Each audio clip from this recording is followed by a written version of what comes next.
ड्रायव्हरला न्याय मिळालाच पाहिजे, ड्रायव्हरला न्याय मिळालाच पाहिजे। नवीन कायदा रद्द करा, राजीव गांधी टॅक्सी ड्रायव्हर संघटनेची मागणी। केंद्र शासनानं जुन्या कायद्यात बदल करून रस्ते अपघातात चालक अपघातानंतर मदत करण्याऐवजी पळून जात असल्यानं अशा घटनांवर आळा बसवण्यासाठी सरकारनं नवीन कायदा अंमलात आणला आहे। परंतु या नवीन कायद्याच्या निषेधार्थ अहमदपूर तालुक्यातील किनगाव येथील राजीव गांधी टॅक्सी आणि ऑटो संघटनेच्या वतीनं मुख्य रस्त्याहून कायदा रद्द करण्याचे नारे देत किनगाव पोलीस स्टेशनचे सहाय्यक पोलीस निरीक्षक भाऊसाहेब खंदारे यांच्या मार्फत दिनांक 1/1/2024 सकाळी 11 वाजता अहमदपूर तहसीलदार यांना निवेदन दिलंय आणि हा कायदा रद्द करण्याची मागणी केली आहे। पाहुया याविषयी किनगाव येथील राजीव गांधी टॅक्सी ड्रायव्हर यांची तीव्र प्रतिक्रिया।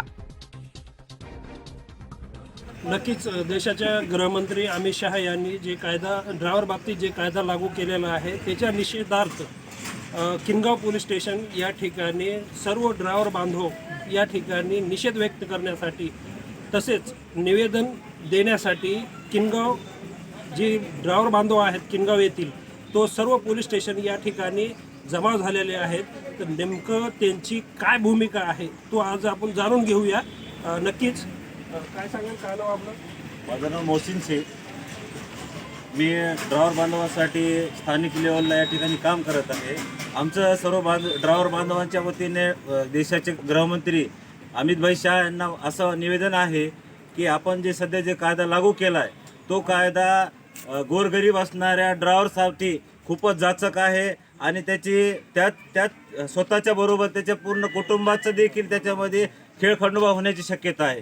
आणि याच कायद्याचा निषेध म्हणून आज आम्ही पोलीस स्टेशन किनगाव येथे निवेदनासाठी रीतसर आलेलो आहोत। नेमकं काय म्हणणं काय आहे तुमचं ड्रायव्हर बांधवांचं? त्या कायद्यामध्ये गृहमंत्र्यांनी असं त्याच्यामध्ये उल्लेख केलेला आहे किंवा नमूद केलेला आहे की ड्रायव्हर कोणताही ॲक्सिडेंट जो होतो तो ॲक्सिडेंट जो आहे तो कोणी जाणीवपूर्वक करत नाही। ॲक्सिडेंट हा अपघात आणि अचानकपणे घडतो आणि त्या घडल्याच्या नंतर शासनाच्या वतीने असं कायदा लागू केला आहे की त्या ड्रायव्हरने तिथेच थांबावे, अन्यथा त्याच्यावर 10 वर्षाची कारवाई होईल, 10 वर्ष त्याला सजा होईल, 10 लाख रुपयापर्यंत त्याला दंड भेटेल। आता जर ड्रायव्हर जर तिथे थांबला तर आजूबाजूची पब्लिक आहे ते पब्लिक त्याला जीवन सोडत नाही। आणि आत्तापर्यंत असे ड्रायव्हरसोबत खूप साऱ्या घटना झालीत की त्या ड्रायव्हरला पब्लिकने जीवानं मारलेला आहे आणि त्याच्या कुटुंबाचं त्याचंही नुकसान झालं। हां, आम्ही हे मान्य करतो की जर आमची चूक असेल किंवा ड्रायव्हरची कोणतीही चूक असेल तर आम्ही तिथे थांबवू, त्याला दवाखान्यापर्यंत नेऊ पोचवू त्याला कसे। पण शासनाने त्याच्यामध्ये बी असेल केले की दवाखान्यात जरी घेऊन गेला तरी त्याला 5 वर्ष सजा आहे, तर ड्रायव्हर तिथं कसे थांबेल? आणि अशा या जाचक कायद्यामुळे ड्रायव्हरला त्याचं काम करणं आणि ड्रायव्हरला पगार असतोच किती 10 ते 12 हजार खूप झालं आणि त्यानं तेवढा दंड 10 लाख रुपयापर्यंत दंड भरायचा कसा? त्या कुटुंबाचंही लक्ष द्यावं।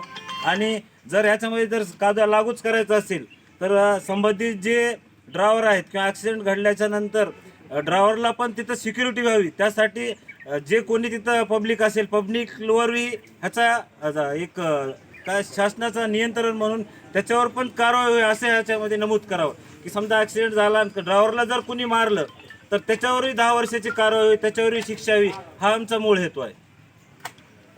नक्कीच तसं पाहायला जर गेलं तर ड्रायव्हर काही जाणून बुजून ॲक्सिडेंट अपघात करत नाही। कॅमेरामॅन अनवर पठाणसह असलम शेख, लातूर।